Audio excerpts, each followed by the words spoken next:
Marcus Junius Brutus, born around 85 BC, stands as one of history's most complex and controversial figures, forever etched in the annals of Rome for his pivotal role in the assassination of Julius Caesar in 44 BC. He was not merely a conspirator but a Roman senator of distinguished lineage, a philosopher steeped in Stoic principles, and a man torn between personal loyalty and political ideology. His story is a profound tragedy, a narrative of a man who sacrificed his closest friend for what he believed was the greater good, the preservation of the Roman Republic. To understand Brutus is to delve into the heart of Roman politics, the clash of ambition and principle, and the cataclysmic events that heralded the end of an era and the birth of an empire. He was a man of immense learning and moral gravity, whose actions, though violent, were driven by a profound, almost fanatical, devotion to the ideals of republican liberty against the perceived threat of autocratic tyranny. Brutus hailed from a lineage that was legendary in the annals of the Roman Republic.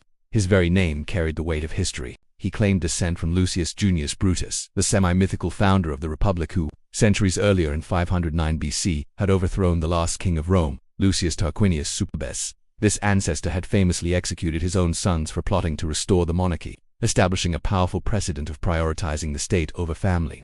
This legacy was not just a matter of pride for Marcus Brutus, it was a heavy mantle, a constant reminder of his inherited duty to defend the Republic from any single man who might aspire to kingship. This ancestral narrative shaped his identity and his political consciousness, instilling in him a deep-seated aversion to any form of monarchical rule. His mother Servilia was a formidable and politically astute woman from the patrician Servili Capionis family, and notably she was also Julius Caesar's longtime mistress.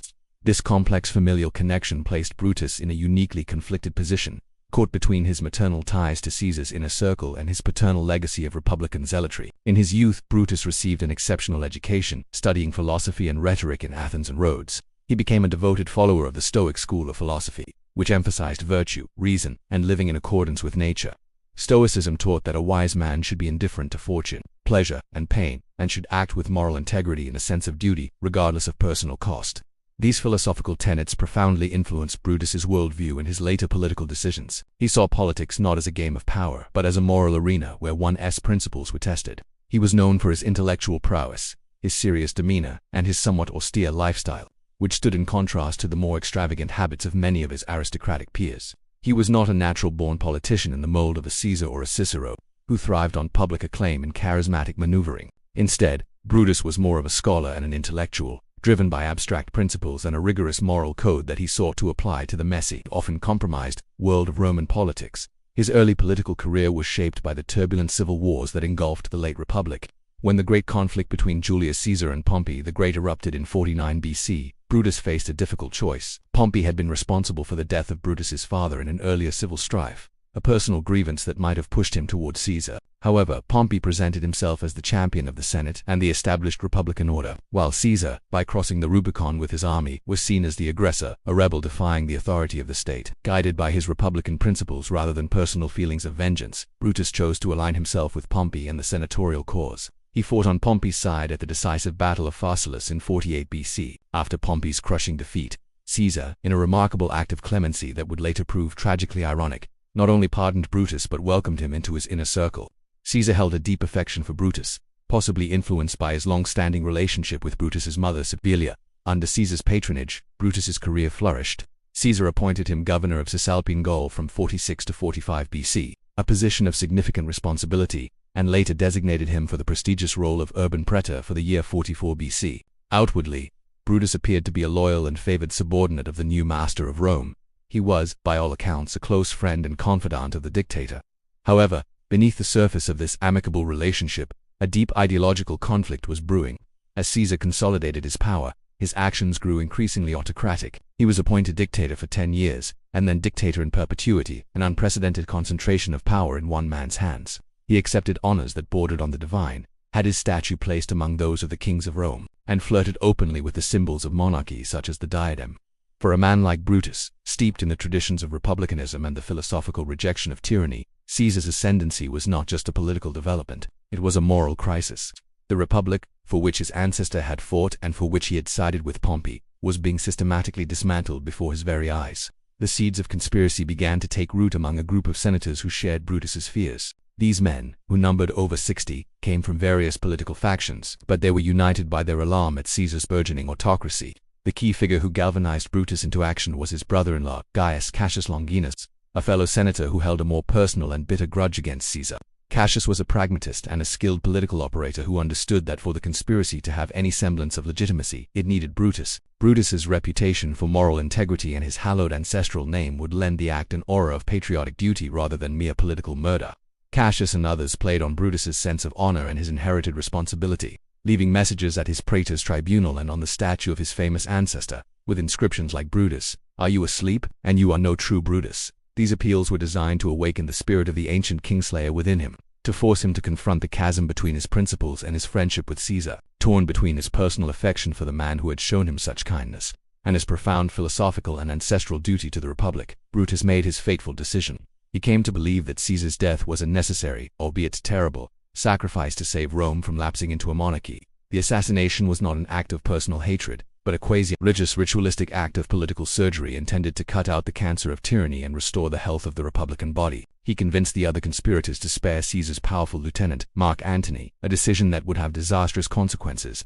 Brutus argued that their act was against the principle of tyranny, not against Caesar's friends, and that killing Antony would make them look like vengeful butchers rather than noble liberators. This was a classic example of Brutus's idealism clashing with political reality, a miscalculation that would ultimately seal his doom and that of the Republic he sought to save. On the Ides of March 15th, 44 BC, the conspirators put their plan into motion. As Caesar entered a meeting of the Senate held at the theater of Pompey, they surrounded him. According to the ancient historians, when Caesar saw his friend Brutus among the assassins, with a dagger drawn, he uttered his famous last words, reported by Suetonius as Et2, Brute, you too, Brutus. This phrase, whether historically accurate or not, has come to symbolize the ultimate act of betrayal by a trusted friend. The sight of Brutus among his killers was the final, most devastating blow. The conspirators stabbed Caesar 23 times, a collective act designed to share the responsibility for the deed. In the immediate aftermath, Brutus and his fellow assassins rushed to the forum, holding their blood-stained daggers aloft and proclaiming liberty. They expected the Roman populace to hail them as heroes and saviors, just as their ancestors had hailed the first Brutus centuries before. However, their idealistic vision quickly collided with a harsh and unforgiving reality. The people of Rome, far from celebrating, were shocked and fearful. They had revered Caesar, who had brought stability after decades of civil war, and had initiated popular reforms. Mark Antony, whom Brutus had faithfully spared, proved to be a masterful political adversary. At Caesar's public funeral, Antony delivered a fiery and brilliant oration, displaying Caesar's bloody toga and reading from his will, which left a generous bequest to every Roman citizen. He skillfully turned public opinion from confusion into a rage-fueled desire for vengeance against the liberators. Brutus and Cassius, now branded as murderers, were forced to flee Rome as riots erupted and their own safety became untenable. The assassination, intended to restore the Republic, had instead plunged it into a new and even more destructive round of civil war. In the east, Brutus and Cassius managed to raise a formidable army, taking control of the Roman provinces there and amassing vast resources to fund their cause. They prepared for the inevitable confrontation with the new powers in Rome. Mark Antony, Caesar's grandnephew and heir Octavian, and the general Marcus Aemilius Lepidus, who had formed the Second Triumvirate, a formal military dictatorship dedicated to hunting down and destroying Caesar's assassins. The final showdown came in October of 42 BC at the Battle of Philippi in Macedonia. In two separate engagements, the Republican forces were decisively defeated by the armies of Antony and Octavian.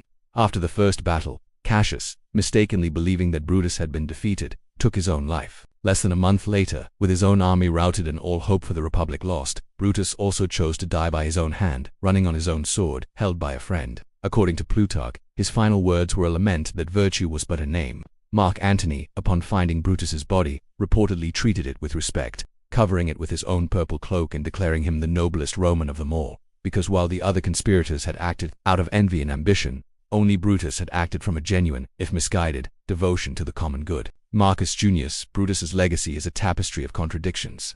Was he a selfless patriot who sacrificed his friend for the noble cause of liberty?